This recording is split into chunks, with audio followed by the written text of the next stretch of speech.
Well, this is not a carpet. It's actually more of a blanket. This is a bed rug, and it's an unsung hero of the wintertime on the colonial frontier. These coarse, thick, and heavy blankets were the workhorse of many colonial families, including long hunters.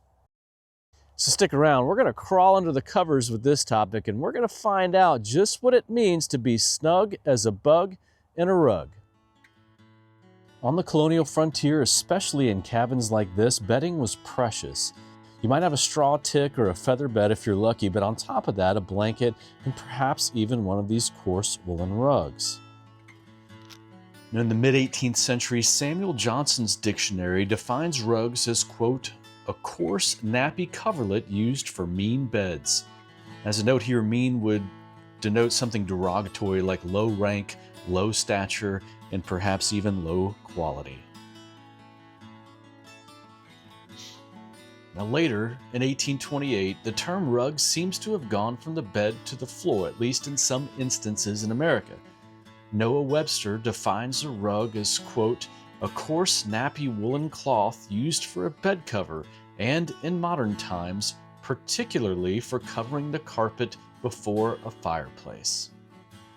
Now, unlike quilts and coverlets, bed rugs weren't pieced together.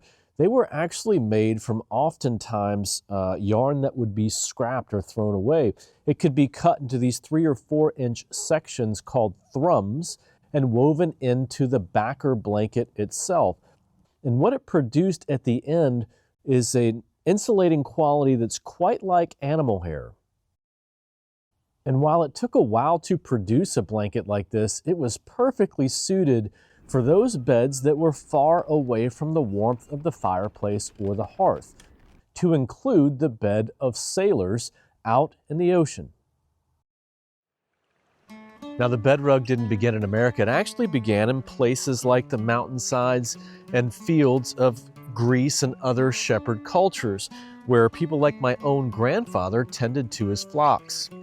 Those shepherds needed warmth on those cold mountainsides, so they wove shaggy rugs and oftentimes wearable jackets made of similar material.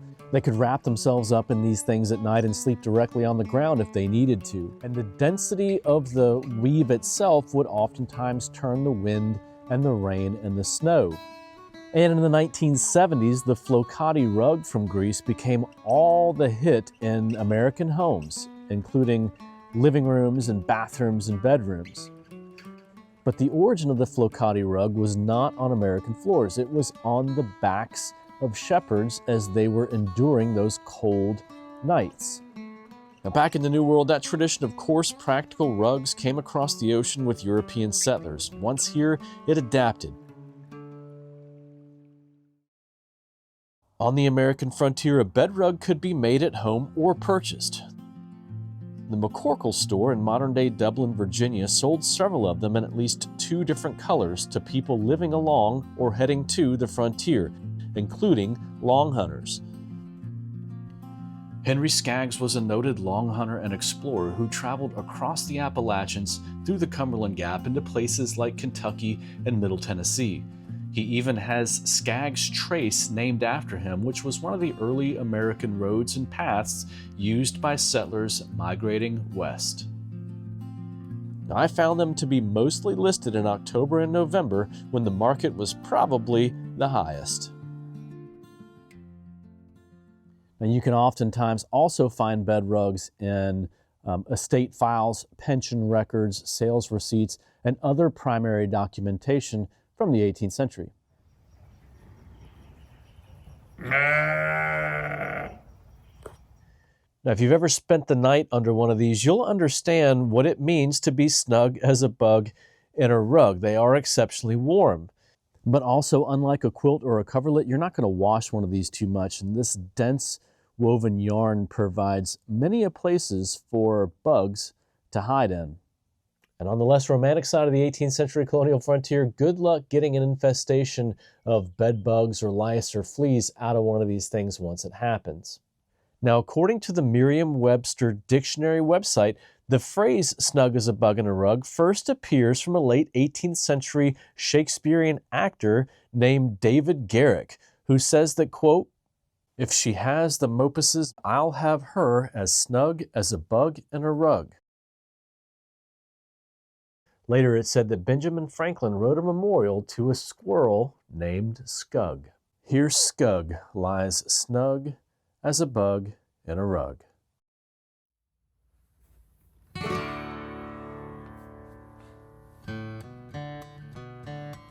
In the 18th century, wool was one of the most common insulating materials and one of the best. The weave of the wool itself would trap air, which would then warm up from your body heat. It also works to an extent even when wet. But I say one of the best because I feel like the hair on rugs and hides from animals like the American bison probably insulated better, the hair being kind of similar to wool, especially up around the neck of the bison, but also the leather hide itself, when still attached, served as almost like a level of armor against the wind and sometimes the rain. But those bison rugs are heavy, and it's even worse when they get wet. Still, though, we know they were used. Peter Houston, one of Daniel Boone's closest friends later on in his life, described that, quote, "All slept in the open air with buffalo rugs for bedding, except on unclear wet nights. We constructed sheds of poles and bark."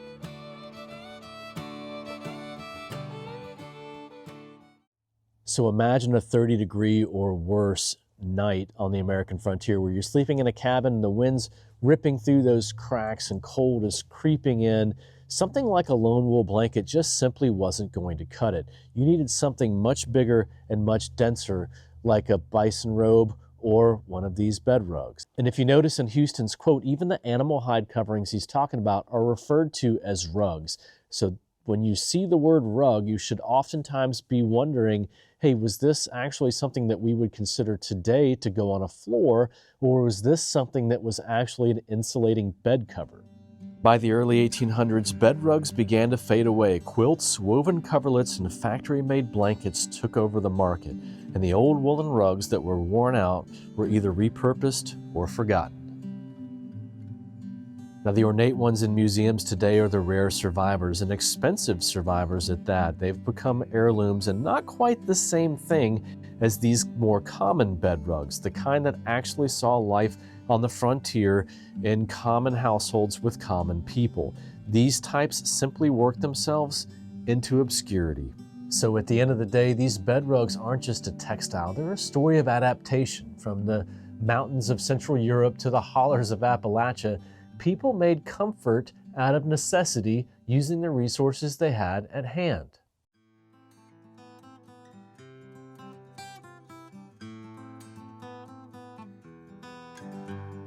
If you've ever crawled under the covers on a cold night and thought, I'm as snug as a bug in a rug, well, now you're a part of this story too.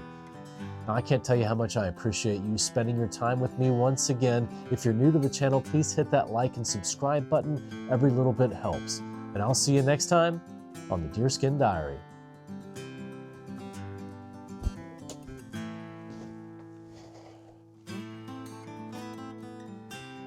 I think I'll call this masterpiece the philosophical yet pensive sheep.